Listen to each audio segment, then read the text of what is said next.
नमस्कार प्रेक्षको, आजच्या आपल्या आरोग्य संपदा या कार्यक्रमामध्ये मी डॉक्टर प्रशांत जाधव आपल्या सर्व प्रेक्षकांचं मनपूर्वक स्वागत करतो।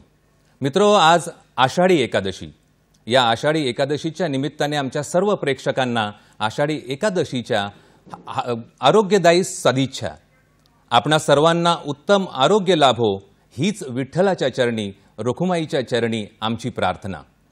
मित्रो, पंढरपूरची वारी जेव्हा आपण म्हणतो ना, तर ही भक्ती व श्रद्धेचा महाकुंभच म्हणायला हवं, ज्यात वारकरी संप्रदायातील लाखो भाविक, लाखो भक्तगण हे एकत्र येतात, सहभागी होतात, पंढरपुरात जमा होतात आणि त्यांचा भक्तीचा महासागर लोटलेला असतो, भक्तीचा एक महापर्व आणि महाउत्सव साजरा करतात। या वारीचे व आषाढी एकादशीचे महत्त्व जर आपण पंढरपुरात कधी गेलात ना, तर तिथे जेव्हा त्याचे स्वरूप जेव्हा बघतो ना, एक गोष्ट आपल्या कटाक्षाने लक्षात येते। अनेक सेवाभावी संस्था, अनेक आरोग्य वैद्यकीय ऑर्गनायझेशन्स, असोसिएशन्स हे इथे सेवा पुरवत असतात। याचाच अर्थ असा होतो मित्रांनो, की या दिवशी या सगळ्या गोष्टींसाठी फक्त धार्मिक महत्त्व या वारीचे नाहीये, तर या वारीचे सार्वजनिक, अगदी सांस्कृतिक, सामाजिक आणि नियोजन व व्यवस्थापनाचाही मोठा सहभाग असतो। याच नियोजन आणि व्यवस्थापनाचा आपल्याला वैयक्तिक आयुष्यामध्येही मोठा सहभाग असतो मित्रांनो। हे व्यवस्थापन अगदी पावसाळ्यात, आता सध्या पावसाळा सुरू आहे, या पावसाळ्यामध्येही नियोजन आणि व्यवस्थापनाचा मोठा भाग असतो। पावसाळ्यामध्ये वेगवेगळे पाण्याचे स्रोत हे भरून वाहायला लागतात। नदी असो, नाले असो, अगदी विहिरी असो, ओढे असो किंवा इतर स्रोत, हे सर्व दुथडी वाहायला लागतात आणि अशा परिस्थितीमध्ये पाण्याची सरमिसळ होऊन पाणी दूषित होण्याची शक्यता दाट निर्माण होते। या दूषित पाण्यामुळे वेगवेगळी रोगराई, वेगवेगळे आजारपण पसरण्याची शक्यता असते आणि यासाठी नियोजन आणि व्यवस्थापन हे अतिशय महत्त्वाचं असतं। मित्रो, नेमका हाच विषय घेऊन आज आम्ही आपल्या भेटीला आलेलो आहोत। आपला आजचा विषय आहे, विषय आपण स्क्रीनवर पाहू शकता, पावसाळ्यात होणारे दूषित जलजन्य विकारांवर खबरदारी आणि उपाय। पावसाळ्यात होणारे दूषित जलजन्य विकारांवर खबरदारी आणि उपाय। मित्रो, आज या विषयावर आपल्याला मार्गदर्शन, ठोस मार्गदर्शन करण्यासाठी आपल्या स्टुडिओमध्ये आलेले आहेत या विषयातील तज्ज्ञ डॉक्टर अरुण शंकरराव दुधमल सर। आपलं स्टुडिओमध्ये हार्दिक स्वागत। नमस्कार। नमस्कार। अगदी थोडक्यात मी दुधमल सरांची ओळख करून देतो। डॉक्टर दुधमल सर हे आयुर्वेद महाविद्यालय सायन येथील मुंबई येथे रोग निदान व विकृती विज्ञान प्रभागामध्ये विभाग प्रमुख व सहयोगी प्राध्यापक म्हणून कार्यरत आहेत। गेल्या अनेक वर्षांचा प्रदीर्घ अनुभव त्यांच्या पाठीशी आहे व या विषयाची जाण व सखोल ज्ञान ही आजच्या चर्चेची जमेची बाजू नक्कीच ठरणार आहे। चला तर मित्रांनो, आज आपण गप्पांना सुरू करणार आहोत आणि आपल्या सोबत आहेत डॉक्टर अरुण दुधमल सर। सर, पुन्हा एकदा आपलं स्वागत। नमस्कार सर, सर्वात महत्त्वाचा प्रश्न, आजचा विषय जेव्हा आपण दूषित पाण्याबद्दल बोलतो, सर्वात महत्त्वाचा हा प्रश्न निर्माण होतो की देश पातळीवरती आणि जागतिक स्तरावरती या विषयाला घेऊन काय विचार सगळे लोक करतात, हा विषय का महत्त्वाचा वाटतो आपल्याला? नमस्कार सर, धन्यवाद माझा संक्षिप्त परिचय करून दिल्याबद्दल व दूरदर्शन सह्याद्री वाहिनीवरती मला या ठिकाणी जलजन्य विकार जे आहेत त्यांच्याबद्दल मार्गदर्शन आपल्या प्रेक्षकांसाठी करून देण्याबद्दल, संधी उपलब्ध करून दिली त्याबद्दल मी आपला आभारी आहे। तसेच आज आषाढी एकादशी आहे, त्यानिमित्त सर्व प्रेक्षकांना माझ्यातर्फेही हार्दिक शुभेच्छा। जागतिक स्तरावरती आपण जर बघितलं तर जलदृष्टी जी आहे ती आजच्या ग्लोबलायझेशनच्या परिणाम स्वरूपात आणि औद्योगिकीकरणाच्या परिणाम स्वरूपात मोठ्या प्रमाणात आपल्याला जल, वायू आणि देश अशा प्रकारच्या वेगवेगळ्या प्रकारच्या दृष्टी ज्या आहेत ते वाढताना दिसून येतात। मोठ्या प्रमाणात आपण बघतो की वेगवेगळ्या ठिकाणी मोठ्या प्रमाणात भूस्खलन होतं किंवा अधिक प्रमाणात वर्षा किंवा पाऊस पडतो किंवा अधिक प्रमाणात बर्फवृष्टी पडते किंवा शीत लहर येते। तर अशा वेगवेगळ्या समस्या ज्या आहेत त्या जागतिकीकरणाच्या परिणाम स्वरूपात, औद्योगिकीकरणाच्या परिणाम स्वरूपात आपल्याला बघायला मिळतात आणि ह्या समस्यांमध्ये जीवन म्हणजे जल आणि जल म्हणजे जीवन हा पद्धतीचं सूत्र जे आहे ते पृथ्वीवरती जीवन का आहे आपल्याला माहिती आहे की पृथ्वीवरती पाणी आहे म्हणून जीवन आहे. आपण जेव्हा केव्हा बघतो की चंद्रावरती उपग्रह पाठवले आहेत किंवा मंगळावरती आपण बघतो की आपल्याला मंगळयान जे आहे पाठवलं किंवा इतर देश किंवा अमेरिका वगैरे किंवा भारत देखील आपल्याला असं दिसतं की इतर ग्रहांवरती देखील संशोधन करते. तर मुख्य संशोधन काय आहे त्या ठिकाणी पाण्याचं संशोधन. तर पाण्याचं इतकं महत्त्व आहे की आपल्याला जीवसृष्टी जर दुसरीकडे देखील उत्पन्न करायची असेल तर पाणी आवश्यक आहे आणि पृथ्वीवरती आपल्याकडे एक नैसर्गिक संसाधन जे आहे ते पाणी आहे आणि ह्या पाण्याचा वापर आपण चांगल्या पद्धतीने करायला पाहिजे, त्याचं संवर्धन करायला पाहिजे, त्याचं जतन करायला पाहिजे. अशा पद्धतीने आपल्याला पाण्याचं महत्त्व जे आहे ते आपण आपल्या जीवनात अंगीकारायला पाहिजे. परंतु प्रत्यक्षात आपल्याला वेगळं चित्र दिसून येतं. तर वेगवेगळ्या स्वरूपात जे आहे तर आपण बघितलं की पाण्यामध्ये आपण पुअर सॅनिटायझेशन पाण्याचं शुद्धीकरण जे आहे ते करणं आवश्यक आहे.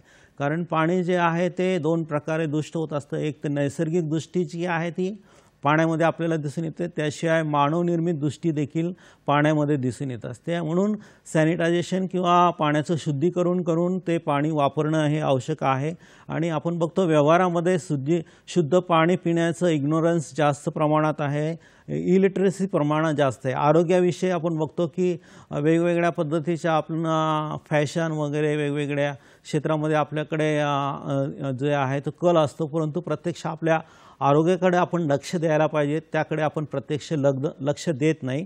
आणि हे जे आहे ते आरोग्यविषयक इलिटरसी जी आहे त्याचं एक कारण आहे की ज्याच्यामुळे आपल्याला पाण्यासारखी एक साधी गोष्ट आहे जी आपल्या रोजच्या जीवनात आपल्याला अनेक वेळेस वापरावी लागते, अशी पाण्यासारखी जी बाब आहे ती देखील आपण दूषित स्वरूपात वापरत असतो किंवा आपल्या वापरण्यात येत असते. आणि ती आपण शुद्ध कशा पद्धतीने प्यायला पाहिजे आणि ती कशी वापरायला पाहिजे याच्यावरती आपण आज आणि त्याच्यामुळे अशुद्ध पाणी जर वापरलं किंवा दूषित पाणी जर वापरलं तर त्यामुळे कुठले रोग आपल्याला होऊ शकतात याबद्दल आपण आज या चर्चेमध्ये विचार करणार आहोत. सर, देशामध्ये आणि जागतिक स्तरावरती याचं प्रमाणही आपण सांगितलं आणि या दूषित पाण्यामुळे होणाऱ्या रोगांवर चर्चा करण्यामागचा उद्देशही आपण इथे अधोरेखित केला. अगदी अस्वच्छता, अज्ञान, निरक्षरता आणि आरोग्याबद्दलचं जागरूक नसणं ही सगळी महत्त्वाची कारणं आपण पाहिली. सर, माझा दुसरा प्रश्न आपल्याला हा असेल की प्रदूषित पाण्याची व्याख्या ही कोणत्या पद्धतीने करता येईल का?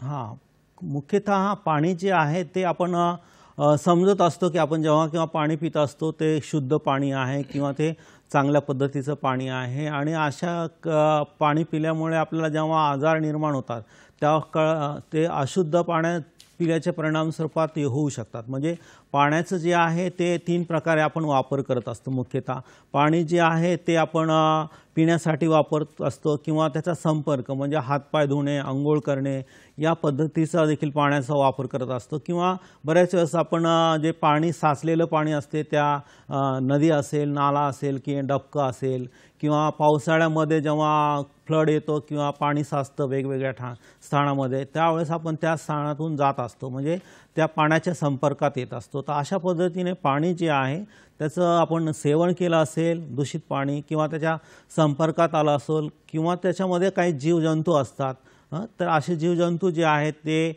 आपल्याला रोग निर्माण करू शकतात. तर अशा पद्धतीने या तीन पद्धतीने आपल्याला मुख्यतः पाण्यापासून विकार झालेले दिसून येतात आणि त्यांना जलजन्य विकार असं म्हटलेलं आहे.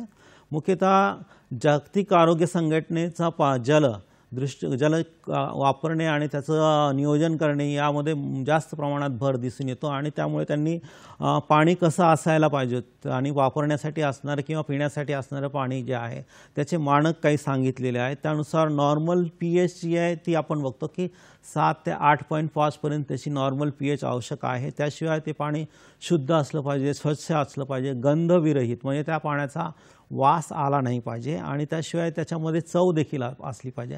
अशा स्वरूपाचं पाणी जे आहे ते आपल्याला पिण्यासाठी मिळणं आवश्यक आहे. अगदी छानच आपण विस्तारित पद्धतीने या गोष्टीबद्दल आम्हाला सांगितलं. सर, आता या दूषित पाण्यामुळे होणाऱ्या विकारांचे नेमके महत्त्व काय? हां, जल जे आहे किंवा पाणी जे आहे, पिण्याचं पाणी जे आहे याचा आपण जर बघितलं तर बारकाईने विचार केला तर पाणी जे आहे ते अतिशय महत्त्वाचं आहे जीवनामध्ये. खास करून आपण बघतो की जागतिक आरोग्य संघटना जी आहे त्याने पाण्याचं महत्त्व सांगितलं आणि 1993 पासून जवळपास 22 मार्चला जागतिक पाणी दिवस किंवा वर्ल्ड वॉटर डे जो आहे तो साजरा केला जातो. आणि यावर्षी जे आहे ते वॉटर फॉर पीस म्हणजे पाणी जे आहे ते शांततेच्या मार्गाने किंवा शांततेसाठी पाणी जे आहे ते वापरणे असं हा सल्ला किंवा हा संदेश जो दिलेला आहे. तर हा वॉटर फॉर पीस हा संदेश जर बघितला तर हजारो वर्षापूर्वी भारतात जेव्हा आपण बघतो की बौद्ध धर्म जो आहे खास करून गौतम बुद्धांच्या बाबतीत जर आपण इतिहास बघितला तर तुम्हाला लक्षात येईल की गौतम बुद्ध ज्या स्थानी राहत होते त्या ठिकाणी ते राजकुमार असताना रोहिणी नावाची नदी जी होती त्या नदीच्या पाण्यावरून संघर्ष निर्माण झाला शाक्य आणि कोलीय वंशामध्ये. म्हणजे पाण्यावरून जो शांततेचा संदेश जो जगामध्ये दिलेला आहे तो सर्वप्रथम भारताने दिलेला आहे गौतम बुद्धांच्या माध्यमातून. गौतम बुद्धांनी ग्रहत्याग जो केलेला आहे ते रोहिणी नदीचं पाणी जे आहे त्याच्यावरून शाक्य आणि कोलीय वंशामध्ये युद्ध पेटणार होते आणि त्या युद्धाला थांबवण्यासाठी त्या थोपवण्यासाठी गौतम बुद्धांनी ते युद्ध करणार नाही सांगितलं आणि त्यांनी ग्रहत्याग केला. त्यांना ग्रहत्यागाची शिक्षा त्या ठिकाणी दिली. ही मुख्य पार्श्वभूमी जर विचारात घेतली तर भारताने 2000 वर्षापूर्वीच पाण्यापासून शांततेचा संदेश जो आहे तो दिलेला आहे आणि तो संदेश आज जगामध्ये सर्वत्र आपल्याला बौद्ध धर्माच्या किंवा बुद्ध संदेशाच्या माध्यमातून दिसतो. तसाच इतिहास जर बघितला तर पुढे आपल्याला डॉक्टर बाबासाहेब आंबेडकरांनी देखील चौदार तळ्यामध्ये जो सत्याग्रह केला की या ठिकाणी असलेल्या दलित आणि ज्या अस्पृश्य समाजाला जे आहे पाण्याचा हक्क मिळवून देण्याचा प्रयत्न केला. तर या पद्धतीने आपण जर बघितलं तर पाण्याचं महत्त्व सामाजिक स्तरावर जागतिक स्तरावर आणि आरोग्याच्या दृष्टिकोनातून प्रत्येक व्यक्तीच्या स्तरावरती फार महत्त्वाचं आहे. म्हणून पाणी जे आहे त्याचा वापर आपण वेगवेगळ्या पद्धतीने करत असतो. तो जपून करणे आणि स्वच्छ पाणी आपल्याला उपलब्ध होईल आणि आपण ते पिऊ किंवा त्याचा वापर करू याच्याबद्दल आपण दक्षता घ्यायला हवी. खूपच छान सर. अगदी पुरातन इतिहास आणि आताची आपली नियोजन आणि ही जे व्यवस्थापन पाण्यामागचं आहे याची आपण सुंदर सांगड एका विशिष्ट पद्धतीने आज इथे मांडली. सर पुढे जाताना आता हे पिण्याचे पाणी जे आहे जे वापरण्याजोगे पाणी आहे याचे काही प्रकार असतात का? हो नक्कीच. पाण्याचे जे प्रकार जे आहे ते आपण बघतो की मुख्यतः वेगवेगळी नावं टर्मिनॉलॉजी ज्याला म्हणतो की त्याचे नामकरण जे आहे ते केलं की त्याचा वापर कशा पद्धतीने केला जातो त्यावरून आपल्याला पाण्याचे प्रकार जे आहे ते बघायला मिळतात. मुख्यतः पोर्टेबल वॉटर. पोर्टेबल वॉटर म्हणजे काय की पेयजल ज्याला आपण पेयजल आपण स्टेशनवर बघितलं असेल तर त्या ठिकाणी लिहिलेलं असतं पेयजल. तर ते जे पाणी जे आहे ते अपेक्षित आहे की ते पिण्यायोग्य पाणी आहे आणि ते आपण पित असतो. त्याशिवाय स्टेशनवर जर बघितलं तर तुम्ही वॉश बेसिन्स वगैरे लावलेले असतात तिथे आपण हात वगैरे स्वच्छ धुतो किंवा तोंड वगैरे धुतो. तर असं जे पाणी असतं ते पॅलेटेबल वॉटर असतं किंवा त्या पाण्याचा वापर जो आहे तो आपण वेगवेगळ्या स्वच्छतेच्यासाठी वगैरे करू शकतो. तर असं वॉटर जे आहे त्याच्यामध्ये आपल्याला मुख्यतः टेस्ट जी आहे त्याची चांगली असली पाहिजे त्याला ऑर्डरलेस असलं पाहिजे किंवा कलर त्याचा चांगला असला पाहिजे कलरलेस असलं पाहिजे किंवा त्याच्यामध्ये टर्बिडिटी जी आहे त्याची जी गढूळपणा जो आहे तो देखील कमी असला पाहिजे किंवा नसला पाहिजे. अशा पद्धतीचं पाणी जे आहे जे स्वादिष्ट पाणी किंवा वापरण्यायोग्य पाणी असं असतं त्याला पॅलेटेबल वॉटर असं म्हटलेलं आहे. आणि दुसरं पाणी जे आपण आजच्याची चर्चा करणार आहोत ते म्हणजे दूषित पाणी. तर जल जे आहे ते दूषित होतं त्याची वेगवेगळी कारणे आहेत ते पोल्युटेड होण्याचे कारणं त्याच्याबद्दल आपण आज चर्चा करणार आहोत. तर हे पद्धतीने आपण पाण्याचे हे 3 मुख्यतः प्रकार आपण बघू शकतो. Sir portable water palatable water याबद्दल आपण विस्तृतपणाने सांगितलं पण पिण्याचं पाणी जे आहे हे दूषित होण्यामागे आजचा आपला जो विषय महत्त्वाचा आहे दूषित होण्यामागची वेगवेगळी कारणे काय सांगाल आमच्या प्रेक्षकांना? हो पिण्याचं पाणी जे आहे त्याचं नियोजन सुरुवातीला सरांनी सांगितलं की जे आहे ते नियोजन करणे अतिशय आवश्यक आहे. पाणी जे आहे ते आपल्याला जगामध्ये मोठ्या प्रमाणात भेडसावणारी समस्या आहे. मुख्यतः बघितलं तर 52 देश आहेत जगामध्ये असे की ज्यांना पाण्याचं दुर्भिक्ष आहे किंवा पाण्याची समस्या भेडसावत आहे. आपण मागे व्हॉट्सअपवरती देखील बघितलं तर केपटाऊनसारखं डिसीज शहर जे आहे आफ्रिकेमधलं त्याच्यामध्ये पाणी सध्या नाही आहे. तर अशा पद्धतीने पाण्याची समस्या जी आहे ती निर्माण होत आहे आणि म्हणून पाणी जे आहे ते अवेलेबल असणारं नैसर्गिक पाणी जे आहे ते फार कमी प्रमाणात आहे, कारण पिण्याला असणारं पाणी पृथ्वीवरती 0.3% आहे फक्त, आणि बाकीचं जे समुद्राचं पाणी आहे मोठ्या प्रमाणात पाणी आहे, परंतु ते खारं पाणी आहे आणि त्यामुळे ते आपल्याला वापरण्यायोग्य नाही आहे. त्याचे वापरण्यासाठी जी प्रक्रिया करावी लागणार आहे ती अतिशय खर्चिक अशी प्रक्रिया असते.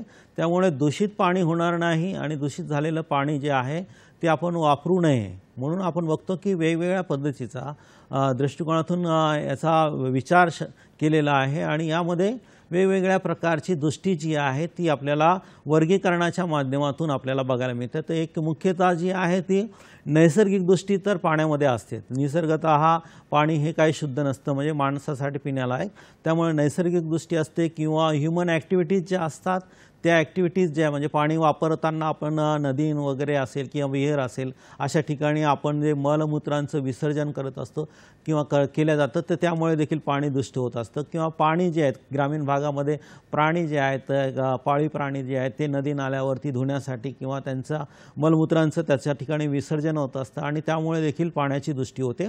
इंडस्ट्रियल वेस्ट किंवा औद्योगिकीकरण, जागतिक औद्योगिकीकरणामुळे मोठ्या प्रमाणात पाण्याची दूषित जी आहे ती बघायला मिळते आणि जगामध्ये सर्वात मोठी भेडसावणारी समस्या जी आहे ती इंडस्ट्रियल वेस्टमुळे पाण्याचं होणारं प्रदूषण आहे.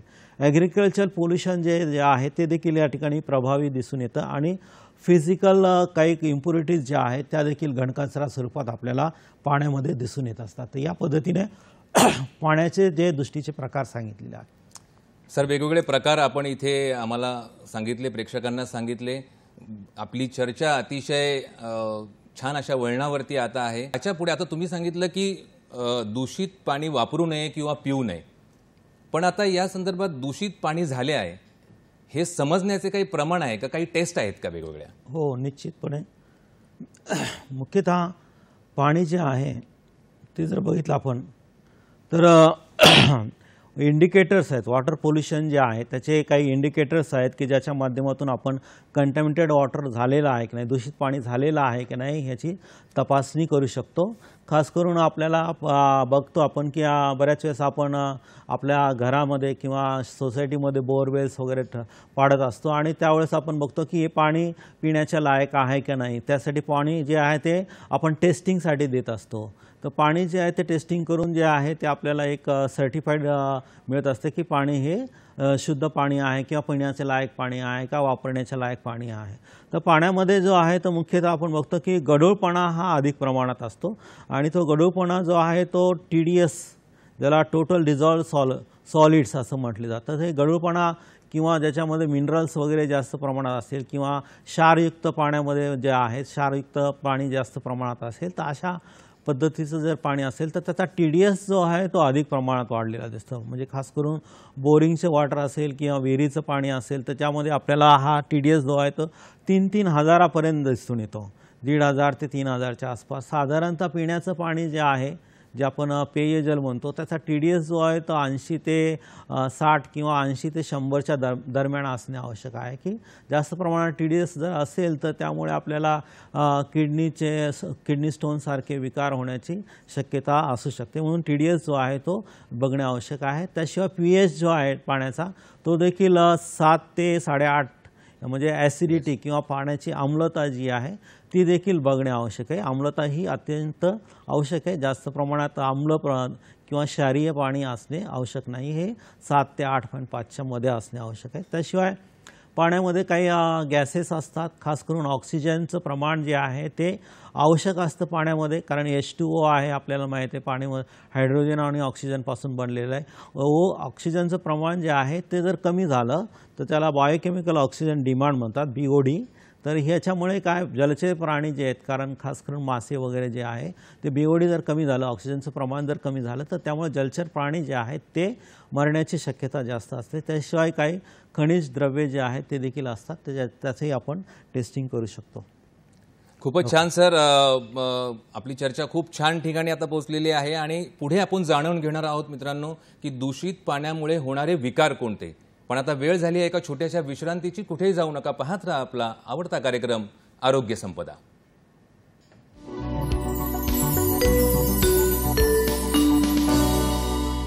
प्रेक्षकांनो, ब्रेक नंतर आपलं पुन्हा एकदा स्वागत. आपण चर्चा करत आहोत दूषित पाणी आणि त्यामुळे होणाऱ्या विकारांवर. आता आपण ॲक्च्युली त्या मुद्द्यावर येणार आहोत. सर, दूषित पाणी वापरू नये, पिऊ नये हे आपण सांगितलं. या दूषित पाण्यामुळे होणारे विकार कोणते नेमके? हां, बरोबर. तर आज आपण जे चर्चा करणार आहोत मुख्यतः दूषित पाण्यावरती मुळे होणारे विकार कोणकोणते आहेत. तर वेगवेगळ्या स्वरूपाचे दृष्टी जी आहे ती पाण्यामध्ये बघायला मिळते आणि त्यामुळे वेगवेगळ्या स्वरूपाचे विकार जे आहेत ते ह्या दूषित पाण्यामुळे निर्माण होत असतात. मुख्यतः पाणी जे आपण सेवन करत असतो, पीत असतो पाणी, ते पाणी पिल्यामुळे होणारे काही विकार आहेत त्यांना वॉटर बॉर्न डिसीजेस म्हणलेलं आहे. तर दूषित पाणी पिलं तर त्यामुळे आपल्याला टायफॉईड होऊ शकतो किंवा कॉलरासारखा विकार होऊ शकतो. असे जे आहे ते पाणी पिल्यामुळे उत्पन्न होणारे विकार आहेत. दूषित पाण्याच्या संपर्कामध्ये म्हणजे पाणी जर आपण आंघोळीसाठी वगैरे वापरत असेल तर त्यामुळे हातापायाला खरूज येणे किंवा स्कॅबिज होणे यासारखे जे आहेत किंवा जे कंजेक्टिव्हायटिस, डोळ्याचे विकार जे आहेत, असे विकार जे आहेत ते पाण्याच्या संपर्कामध्ये आल्यामुळे होऊ शकतात. किंवा पाणी जे आहे त्याच्यावरती जसं आपण जगतो तसेच इतर कीटक जे आहेत, डास वगैरे जे आहेत ते जगत असतात. या पाण्यामध्ये त्या डासांची पिल्ले किंवा डासांचा प्रादुर्भाव जो आहे तो होत असतो आणि या डासांच्या माध्यमातून आपल्याला काही विकार जे आहेत जसं डेंग्यू आहे, मलेरिया आहे, चिकनगुनिया आहे, तर यासारखे विकार जे आहेत ते डासांच्या माध्यमातून आपल्याला निर्माण झालेले दिसतात, ज्यांना व्हेक्टर बॉर्न डिसीजेस किंवा कीटकजन्य विकार असं म्हटलेलं आहे. असे यांना वॉटर ब्रीडिंग डिसऑर्डर्स देखील म्हटलेले आहे. आणि प्रत्यक्ष पाण्यामध्ये काही जलचर जीवजंतू असतात, त्यांच्या दंशामुळे किंवा त्यामुळे आपल्याला विकार होतात, ज्यांना आपण वॉटर बेस्ड डिसीज असं म्हणतो. तर अशा पद्धतीने 4 प्रकारे पाण्यानुसार होणारे विकार जे आहेत ते वर्णन केलेले आहेत. हे वर्णन आपण सांगितलं सर. आज आपण चर्चेमध्ये कोणकोणत्या रोगांबद्दल एक सविस्तर थोडीशी चर्चा करणार आहोत? हां, नक्कीच. मुख्यतः प्रादुर्भाव जो आहे तर दूषित जलामुळे होणाऱ्या विकारांमध्ये आपल्याला मुख्यतः एक लक्षण दिसतं, ते म्हणजे अतिसार किंवा डायरिया किंवा जुलाब लागणे.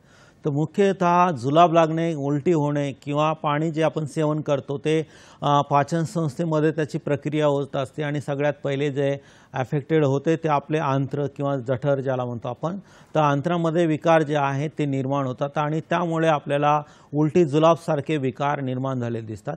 तर प्राधान्यानं 2 प्रकारे वर्गीकरण जे आहे ते याचं केलेलं आहे. एक डायरियल डिसीजेस ज्याच्यामध्ये जुलाब किंवा उलटी लागण्यासारखे विकार होतात, किंवा नॉन डायरियल डिसीजेस ज्याच्यामध्ये फ्युवर वगैरे निर्माण होतं, ताप निर्माण होतं.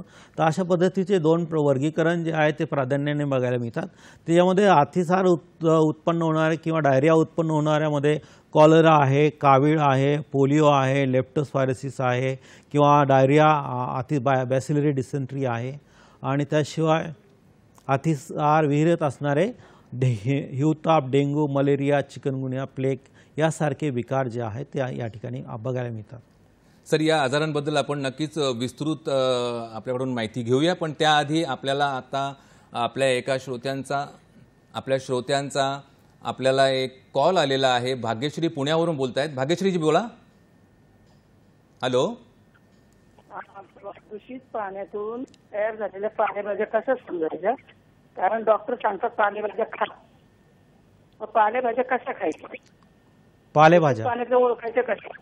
हां, नक्कीच. धन्यवाद भाग्यश्रीजी. हां, तर जेवणामध्ये जे आहे आपण अन्न सेवन करत असताना पालेभाज्यांचं प्रमाण जे आहे ते मोठ्या प्रमाणात सेवन करणे अपेक्षितच आहे आणि करतो, ही चांगलीच गोष्ट आहे. परंतु पालेभाज्या ज्या आहेत त्या सेवन करताना मोठ्या प्रमाणात त्यांच्या माध्यमातून आपल्याला हे जे आहे खास करून टायफॉईड असेल किंवा कॉलरा असेल यासारखे विकार जे आहे ते, किंवा कावीळ असेल यासारखे विकार होण्याची शक्यता नाकारता येत नाही. त्यामुळे जेव्हा केव्हा पालेभाज्या आपण मार्केटमधून आणत असतो त्यावेळेस ते चांगल्या पद्धतीने धुवून घेणे आवश्यक आहे. ते धुण्यासाठी आपण कोमट पाणी वापरू शकतो किंवा मोठ्या प्रमाणात पाणी जे टॅप वॉटर जे आहे ते वापरू शकतो आणि चांगल्या पद्धतीने ते वॉश करून ड्राय करून घेऊ शकतो. किंवा जेव्हा केव्हा असे पालेभाज्या आपण सेवन करत असतो ते चांगल्या उकळून घेऊन त्या जेवणामध्ये वापरू शकत असतो. तर या पद्धतीने त्याच्यावरती आपण उपाय करू शकता. सर, बेकिंग सोडा आणि तुरटी पण मला वाटतं स्वच्छता करण्यासाठी वापरतात, तर त्याबद्दल आपलं काय म्हणणं आहे? हो, नक्कीच. पाणी जर गढूळ असेल तर त्यासाठी आपण तुरटी जी आहे ती, म्हणजे एखाद्या टाकीमध्ये पाणी आपण साठवलेलं असेल तर त्यामध्ये तुरटी जी आहे ती फिरवून घ्यायची, म्हणजे त्यामुळे त्याचा गढूळपणा जो आहे तो नाहीसा होत असतो. तर तो देखील आपण उपयोग करू शकतो तुरटीचा, तो देखील आपल्याला करता येतो. खूपच छान. धन्यवाद भाग्यश्रीजी, आपण कॉल केल्याबद्दल. सर, आपण चर्चा करत होतो वेगवेगळ्या आजारांची, तर यांची साधारण कशामुळे होतो, त्यांची लक्षणं काय, त्यांचे प्रमाण काय, ओळखावेत कसे आणि त्यांचे साधारण थोडक्यात उपाय काय होऊ शकतात? नक्कीच. वेगवेगळ्या स्वरूपाचे विकार जे आहेत ते आपण नाव बघितली या ठिकाणी. तर आज काही प्रातिनिधिक स्वरूपात आपण विकारांवरती चर्चा करूयात, की कारण एक भरपूर मोठ्या प्रमाणात पाण्यामुळे होणारे विकार आहेत आणि ह्या सगळ्याच विकारांचा आपल्याला या ठिकाणी चर्चा करणे शक्य होणार नाही. त्यामुळे आपण काही विकार जे मोठ्या प्रमाणात आपल्याला बघायला मिळतात, जसं कॉलरा आहे, टायफॉईड आहे, मलेरिया आहे, यासारखे विकार जे आहेत ते आपल्याला व्यवहारामध्ये, किंवा कावीळ आहे, तर यासारखे विकार मोठ्या प्रमाणात आपल्याला यांचा फैलाव नेहमीच आपल्याला बघायला मिळतो. दरवर्षी आपल्याला याचा इंडेमिक किंवा एपिडेमिक जो आहे तो बघायला मिळत असतो. तर कॉलरा हा बेसिकली इंडेमिक डिसीज आहे. एखाद्या एरियामध्ये ज्या ठिकाणी पाणी जे आहे ते दूषित झालेलं असेल, कॉलरा जो निर्माण होण्याचा तो आहे तो कॅरियर आणि केस. जेव्हा किंवा आपण बघतो की PSMमध्ये 2 टर्म्स नेहमी वापरले जातात प्रिव्हेंटिव्ह सोशल मेडिसिनमध्ये. कॅरियर असतात किंवा केसेस असतात. कॅरियर असे असतात की ज्यांना लक्षणं नसतात, परंतु त्यांच्यामध्ये जे जंतू जे आहेत, म्हणजे बॅक्टेरिया किंवा व्हायरसेस वगैरे जे आहेत ते त्यांच्या शरीरात असतात आणि ते जे बॅक्टेरिया किंवा व्हायरस आहेत ते पाण्याच्या माध्यमातून विसर्जित करत असतात, किंवा त्यांचं एक लाईफ सायकल असतं व्हायरसचं वगैरे. तर त्यामुळे हे लाईफ सायकल एक निर्माण होण्यासाठी हे आपण जे होस्ट जो असतो तो कॅरियर जो असतो तो त्या ठिकाणी महत्त्वाची भूमिका निभावत असतो. तर हे दूषित पाणी जे आहे ते कॅरियरच्या माध्यमातून होऊ शकतं, किंवा केसेस असेल, ॲक्टिव्ह केसेस असतील तर त्या देखील त्या ठिकाणी पाणी दूषित करू शकतात. जे म्हणजे हात स्वच्छ न धुतणे, किंवा आपण मलमूत्र विसर्जन जर केलं असेल ते पाणी जे आहे ते दूषित झालं, तर त्यामुळे आपल्याला एक कॉलरासारखा विकार जो आहे तो मोठ्या प्रमाणात झालेला दिसून येतो. खास करून आपण बघतो की जत्रा किंवा उत्सव जेव्हा निर्माण होतात त्या ठिकाणी आपल्याला हे जे कॉलरासारखे साथीचे रोग पसरलेले दिसून येतात. मुख्यतः हा कॉलरा विकार जो आहे तो एक बॅक्टेरिया आहे, विब्रिओ कॉलरी नावाच्या बॅक्टेरियामुळे हा निर्माण होतो. याला ट्रॅव्हल डायरिया देखील म्हटलेलं आहे. ट्रॅव्हल डायरिया म्हणजे मुख्यतः आपण कुठे प्रवास केलेला असेल तर त्याच एरियामध्ये तिथे गेल्यानंतरच हा ॲक्यूट कंडिशन म्हणजे तीव्र स्वरूपाचा लगेच निर्माण होतो, म्हणून त्याला ट्रॅव्हल डायरिया म्हटलं. त्या ठिकाणी गेल्यानंतर त्याच एरियामध्ये आपल्याला होण्याची शक्यता जास्त आहे. जसं काही विकार जे असतात ते आपण ट्रॅव्हलिंग केलं आणि घरी आल्यानंतर आपल्याला ते काही दिवसांनी निर्माण होतात. परंतु डायरिया म्हणण्याचं कारण हेच आहे की त्या ठिकाणीच आपल्याला उत्पन्न होण्याची शक्यता जास्त प्रमाणात आहे. याचं ट्रान्समिशन जर बघितलं म्हणजे याचा फैलाव जो आहे तो फिको ओरल म्हटलं, मेडिकल टर्म आहे फिको ओरल, परंतु जे आपलं पाणी जे आहे ते फिकल मटेरियल, ज्याला आपण मल जे विष्ठा आहे किंवा मूत्र आहे त्यांच्या माध्यमातून दूषित झालेलं आहे आणि ते पाणी जर आपण ओरल म्हणजे मुखाच्या माध्यमातून जर घेतो, ओरल रूटमधून जेव्हा मुख माध्यमातून घेत असतो त्यावेळेस हा बॅक्टेरिया किंवा व्हायरस जो आहे ते आमाशयामध्ये pH लेवल खूप वेळेस काही लोकांना होतो, काही लोकांना होत नाही. pH आमाशयाचं ॲसिडिटी जी आहे pH जी चांगली असेल तर ते बॅक्टेरिया जे आहे ते आमाशयामध्ये डिस्ट्रॉय केले जातात शरीरामध्ये. परंतु काही कारणास्तव pH जर पुअर असेल तर त्यामुळे हे बॅक्टेरिया जे आहेत ते पुढे जाऊन आतड्यामध्ये जातात, लहान आतड्यामध्ये किंवा आपल्या बृहदांत्र किंवा लघवांत्र ज्याला म्हणतो, तर या आतड्यामध्ये जाऊन हे विकार निर्माण करत असतात. तर हे दूषित अन्न आणि दूषित पाणी सेवन केल्यामुळे खास करून कॉलरा हा विकार निर्माण होत असतो. याच्यामध्ये शेलफिश जी आहे त्याचं एक कारण आहे, किंवा खेकडे वगैरे जे आहेत त्यांचे सेवन करणे, मासे यांच्या मार्फत देखील आपल्याला होऊ शकतो.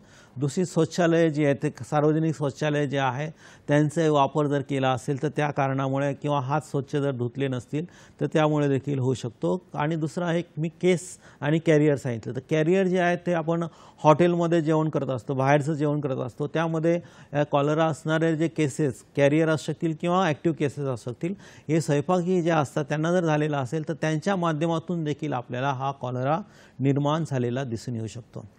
तर कॉलराला व्यवहारामध्ये पटकी म्हटलं जातं, पटकीचा विकार म्हणतात. तर याचे मुख्य लक्षण जे आहे ते जुलाब लागणे, म्हणजे डायरिया जे आहे ते मुख्य सिम्पटम आहे, आणि उलटी आणि जुलाब यासारखी लक्षणं जी आहेत ते आपल्याला दिसून येतात. आणि याचं क्लिनिकल फीचर जे मुख्य लक्षण जे आहे ते बघितलं तर यामध्ये जे स्टूल जे पास होतं किंवा मल जो निर्माण होतो त्याला वॉटर राईस स्टूल म्हटलेलं आहे. तुम्ही जर या ठिकाणी स्लाईड जर बघितली असेल तर या ठिकाणी वॉटर राईस म्हणजे पाणी धुतलेल्या तांदळाच्या पाण्याप्रमाणे हे जे मल जो आहे तो विष्ठा जी आहे ती द्रव स्वरूपात असते, हेवी लिक्विड स्टूल पास होत असतं, आणि हे कलर जो आहे त्याचा वॉटर जो राईस वॉटरसारखा असतो, म्हणून याला वॉटर राईस म्हटलेलं आहे स्टूलला.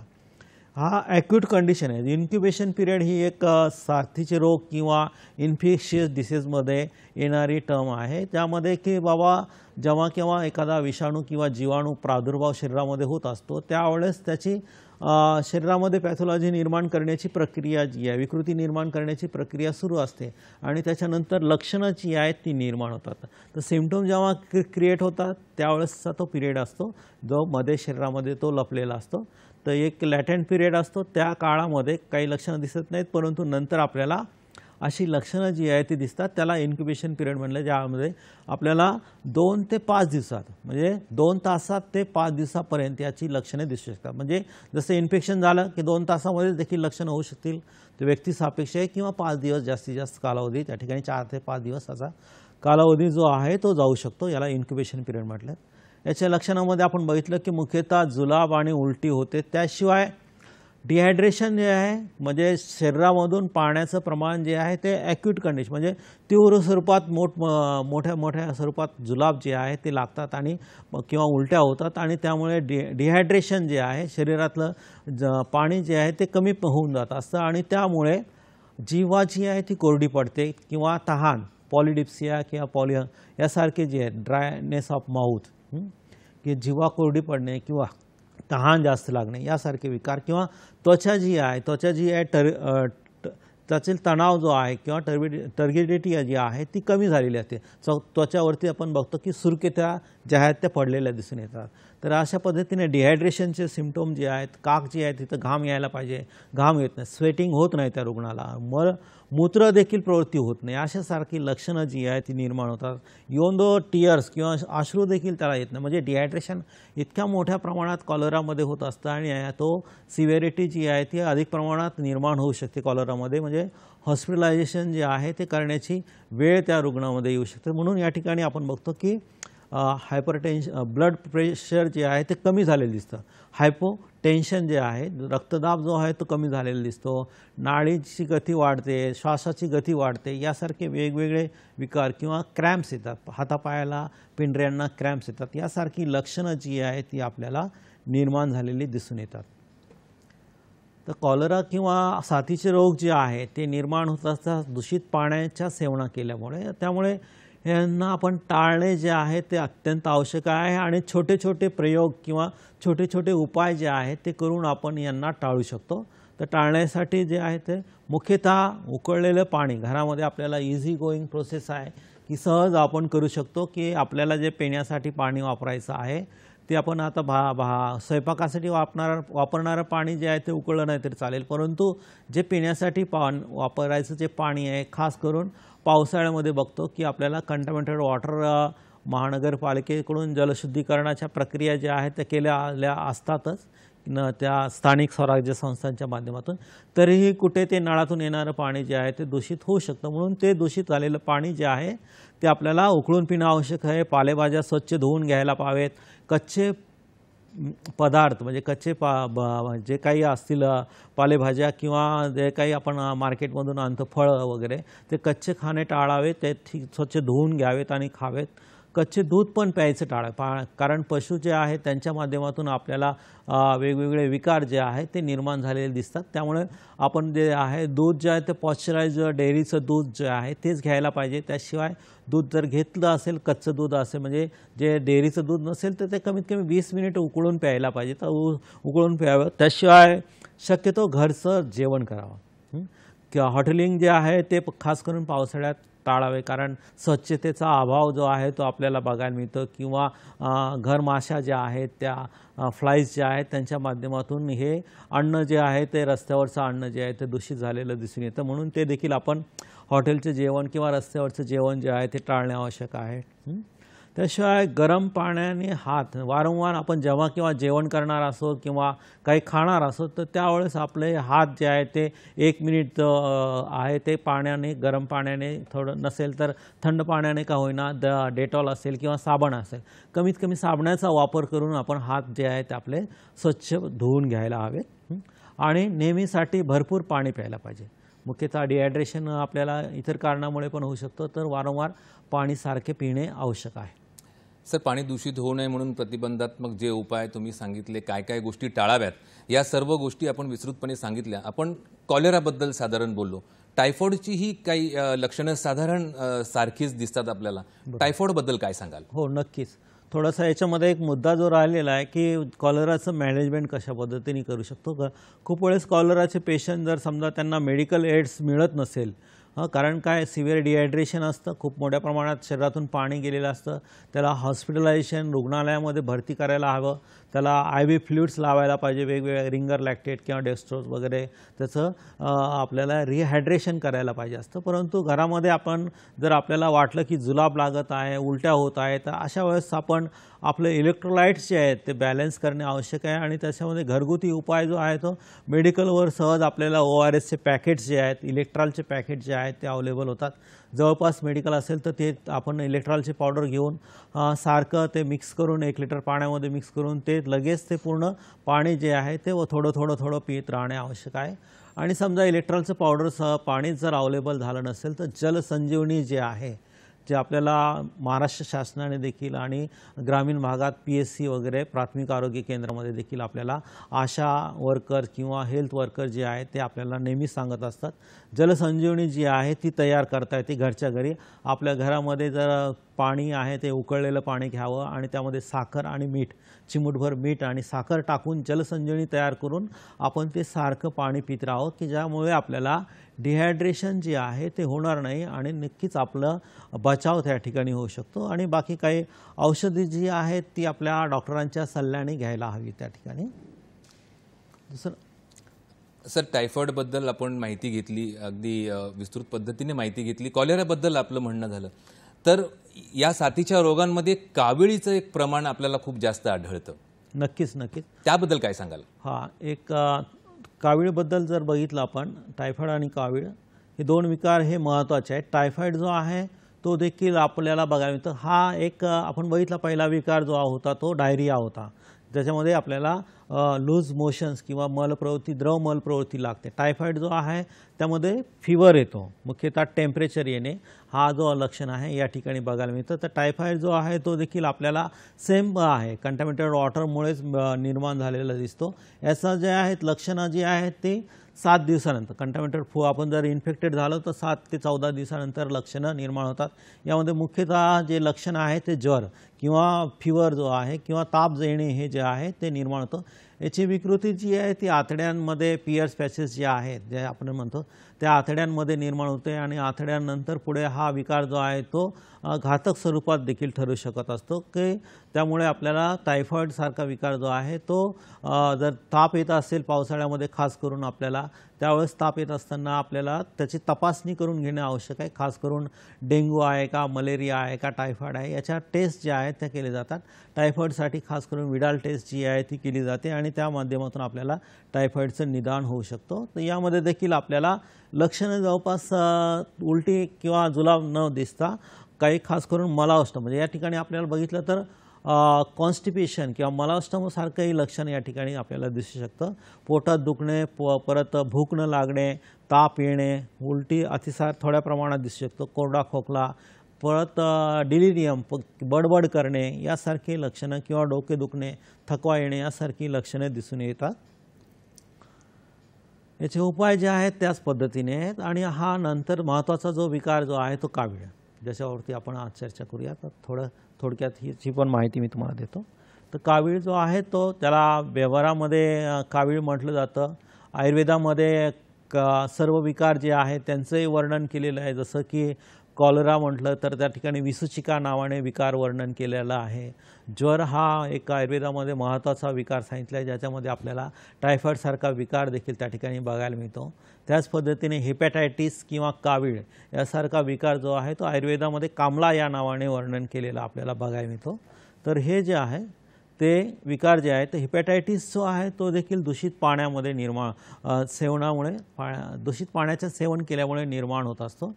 याचे वेगवेगळे प्रकार आहेत. हेपॅटायटिस कोणता झालेला आहे हे बघणं आवश्यक आहे. हेपॅटायटिस बी, डी, ई, ए यासारखे वेगवेगळे प्रकार आहेत की यामध्ये ए आणि ई हे दोनच हेपॅटायटिस जे व्हायरल आहेत त्यांचे जे आहेत ते दूषित पाण्यामुळे आपल्याला बघायला मिळतात. तर हे जे आहेत मुख्यतः ए आणि ई हा दूषित पाण्यामुळे निर्माण होतो. याला वॉटर बॉर्न डिसीज देखील म्हटलेलं आहे.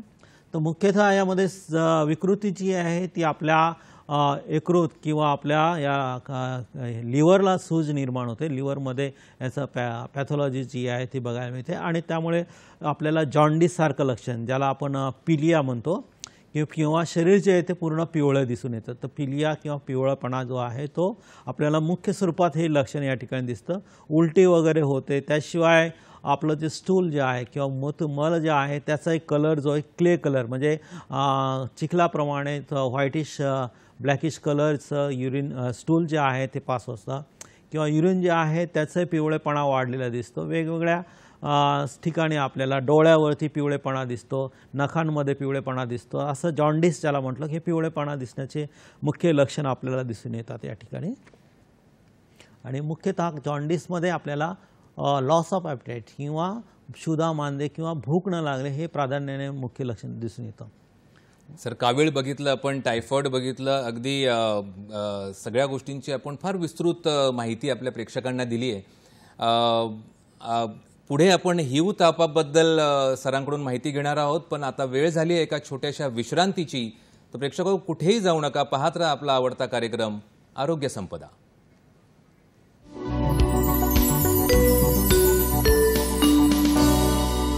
ब्रेक नंतर आपलं पुन्हा एकदा स्वागत आहे. आपण चर्चा करत आहोत आरोग्य संपदामध्ये दूषित पाण्यामुळे होणारे विकार आणि त्यावरील उपाय. आणि आपल्या सोबत आहेत डॉक्टर दुधमल सर. सर, आपण ब्रेकवर जाण्याच्या अगोदर हेपॅटायटिस बद्दल मतलब काविळीबद्दल आपण बोलत होतो. काविळीमध्ये वेगवेगळे प्रकार ए बी सी असं सांगितलं जातं, त्याबद्दल आपण काय सांगाल आम्हाला? हो, नक्कीच.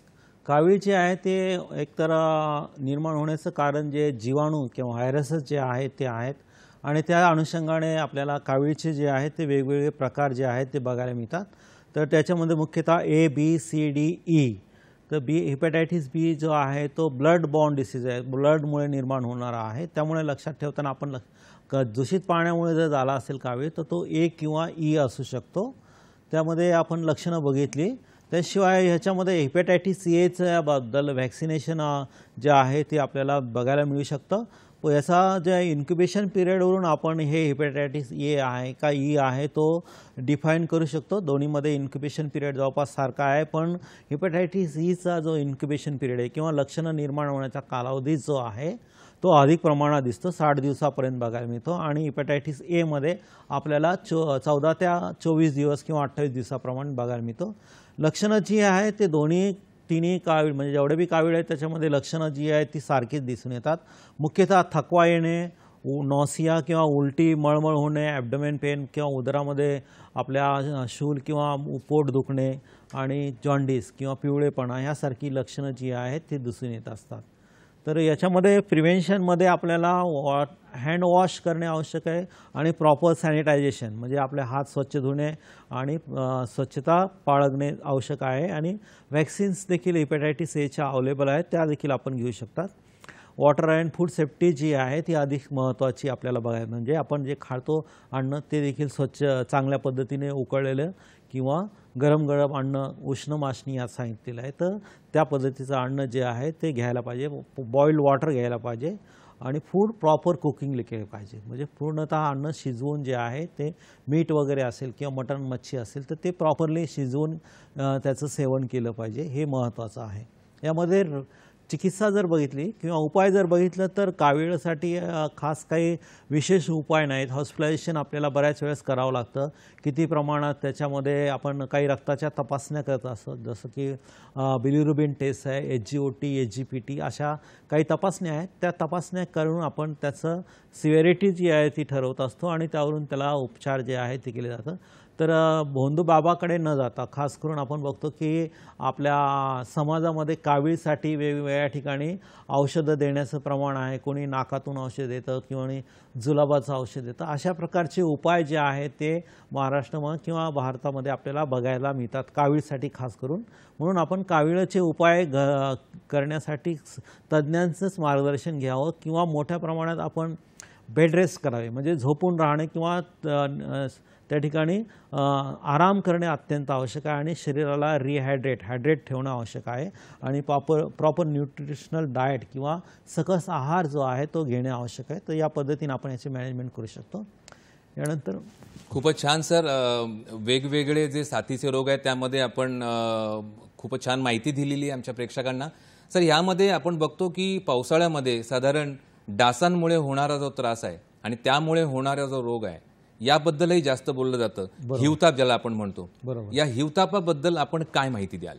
नक्कीच जागतिक स्तरावर मलेरियाची समस्या मोठ्या प्रमाणात आहे आणि विषुववृत्तीय प्रदेश किंवा हे जे ज्याला हॉट क्लायमेट असणारे जेवढे बी कंट्रीज आहेत जगामध्ये त्या सगळ्यांमध्ये आफ्रिका असेल, भारत असेल किंवा एशियन कंट्रीज जे आहेत या सर्व ठिकाणी आपल्याला मलेरियाचा प्रादुर्भाव जो आहे तो मोठ्या प्रमाणात दिसून येतो आणि मलेरियाचं निर्मूलन किंवा डासांचं निर्मूलन हे खूप मोठ्या प्रमाणात करण्याचा प्रयत्न जे आहे ते वेगवेगळ्या संघटनांच्या माध्यमातून किंवा WHOच्या माध्यमातून किंवा आरोग्य व्यवस्था जी शासनाची आहे त्याच्या माध्यमातून केलेले जातात, प्रयत्न केले जातात. वेगवेगळे मलेरिया ऑफिसर आहेत, आपण बघतो की मलेरिया वर्कर आहेत. या पद्धतीने मलेरियावरती आपल्याला फोकस मोठ्या प्रमाणात दिसतो कारण याचं प्रमाण जास्त आहे आणि मलेरियामुळे होणाऱ्या मृत्यूचं प्रमाण देखील बऱ्या प्रमाणात. सर, यामध्ये वेगवेगळे प्रकार सांगितले जातात, ते प्रकार कोणकोणते आहेत मलेरियामधले? हो, नक्कीच. या ठिकाणी आपण बघतो की मलेरिया जो आहे तो निर्माण कसा होतो, तर मुख्यतः डासांमुळे निर्माण होणारा विकार आहे. डासांचे जे आहे ते आपण बघतो की आपण घरामध्ये किंवा उन्हाळ्यामध्ये बघतो की पावसाळ्यामध्ये काय होतं, पाऊस थांबतो त्यावेळेस पाणी जे आहे ते साचायला लागतं. तर पाणी साचायला लागतं त्यावेळेस त्या साचलेल्या पाण्यावरती डबक्यांवरती जे आहे ते डास जे आहेत ते त्यांचे अंडे घालून त्यांचं प्रजनन करत असतात. तर पिलं जे आहे ते या डास जे आहेत ज्यांच्या माध्यमातून साचलेल्या पाण्याच्या माध्यमातून आपण साचलेले पाणी जे फेकून देणे किंवा त्याचा निचरा करणे, बदलणे ह्या प्रकारच्या प्रक्रिया ज्या आहेत ते साचलेलं पाणी नसावं यासाठी आपण डेंग्यू, मलेरिया किंवा चिकनगुनिया यासारखे विकार जे आहेत ते ह्या साचलेल्या पाण्यामुळे होत असतात डासांच्या माध्यमातून. तर मलेरियाचे जंतू जे आहेत ते सूक्ष्म पॅरासाइट्स आहेत आणि हे जे आहेत ते आपल्या रक्तांमधील खास करून RBC जे आहेत, रक्तकण जे आहेत त्यांच्यावरती ते हल्ला करत असतात, त्या रप्चर करतात आणि याचे वेगवेगळे प्रकार सांगितले. तर हे 4 प्रकार जे आहेत त्यामध्ये फाल्सिपॅरम आणि वायवॅक्स मलेरिया जो आहे तो मोठ्या प्रमाणात दिसतो आपल्याला आणि फाल्सिपॅरम मलेरिया जो आहे तो घातक आहे. मेंदूपर्यंत त्याचा फैलाव जो आहे तो शरीरामध्ये होऊ शकतो.